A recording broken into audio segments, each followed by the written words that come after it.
Hey YouTubers.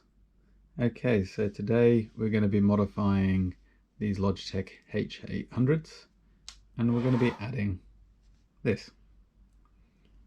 There is other YouTube videos about this, but I'm just going to show you how I'm going to mod mine, and the end result will aim to increase the lifetime of the battery from the current approximately 1 hour to something more approaching something useful. Okay, so you should be pretty familiar that to get into the battery cover, you take that off, and here you've got the dongle and the original battery, and we'll just whip that out. If this doesn't come out one-handed, we'll be doing it differently. Okay, so it'd probably be pretty hard to read on there, but that is a 265 milliamp hour, which is 1 watt hour, 3.7 volt battery. Just to give you an idea of the size, the old one is 28 millimeters by 28 millimeters by 6.7, and this is the iPod 3G battery, 3rd gen, which is 48.1, 31.8, and quite a little bit thinner at 4.3. Okay, now to get this battery out, you just give this connector a bit of a pull and then pull those two connector parts apart. First difference between these two batteries is the pinout is different, as mentioned on other YouTube videos. So you should be able to see there we've got red, black, white. On this one we've got red, white, black. So we'll be swapping those out just by pushing the pin out on the new battery. And one other difference to show you. Okay, old battery, 8 grams. New battery, double the weight. Okay, we'll see how that goes for performance later. This one came from eBay. I think I paid about 15 Australian, and you can buy the original one on eBay for about 35 Australian. So a bit of a no-brainer getting it in. Just regarding the cavity, it'll be going something along the lines of that inside there. And to get inside, we're going to be taking the screws out. There's 4 screws. You'll be able to see just one there behind the foam. Get those out and get the cover off. Just a quick comment on getting the pins out. Just get a sharp blade and very carefully, you probably won't see the focus on this, lift the plastic pin protector. There's a little metal pin sticking out from the connector. If you lift the plastic tag and pull back on the wire gently, you can get it out. Obviously not a great idea to short the red and the black. With the new battery, you might find, like I did, that the connector's super difficult to push on. And you can see here I've removed one of these terminals just so I could compare the two terminals.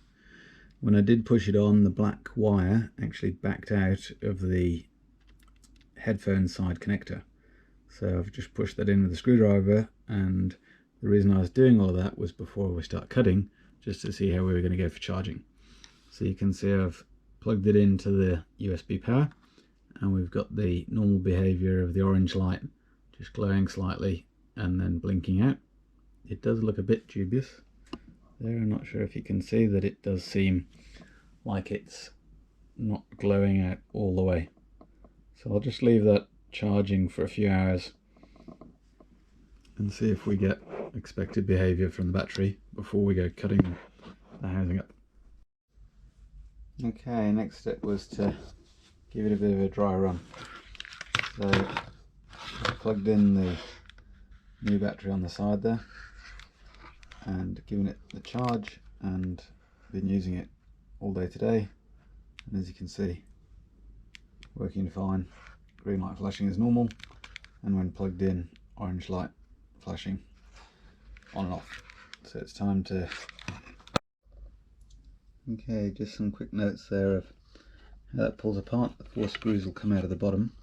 You just need to leave rigid apart at this end here, and then you'll expose both the clip, the wire, be careful there of the speaker wire, and the power wire. So let's try and get that apart and get that housing free so we can modify it.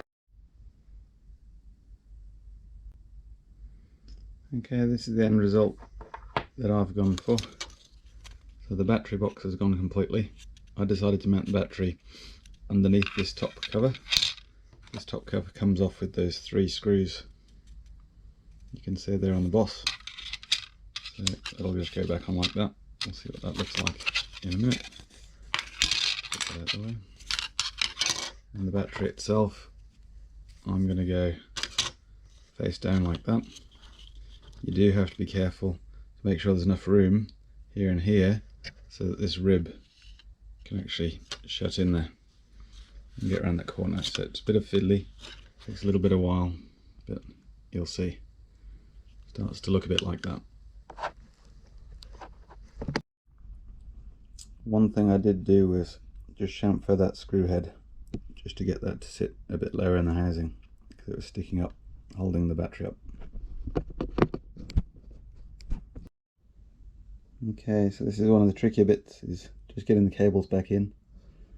I've decided to put the connector here on the inside of the case. There is actually quite a bit of room to put that on the outside of the case, so we'll see how this assembly goes. And the cable routing, cable relief goes around those couple of posts there. I can't remember exactly what that looked like when we started. Okay, and we are finished.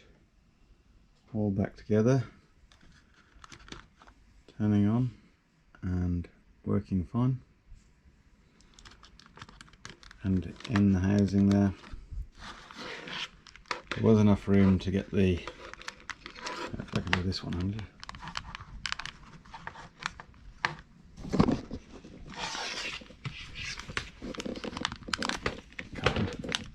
There we go. There's enough room to get the holder back together, but we had to lose the clip. So you can get it in, get the dongle back in, just not quite clipping by itself. Still pretty cool though. And there's the battery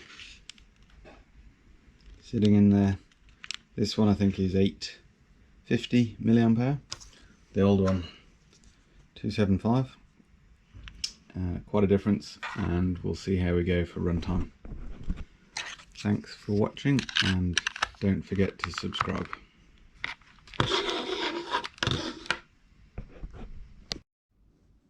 Okay, so the results are in. I left it on after I finished work today.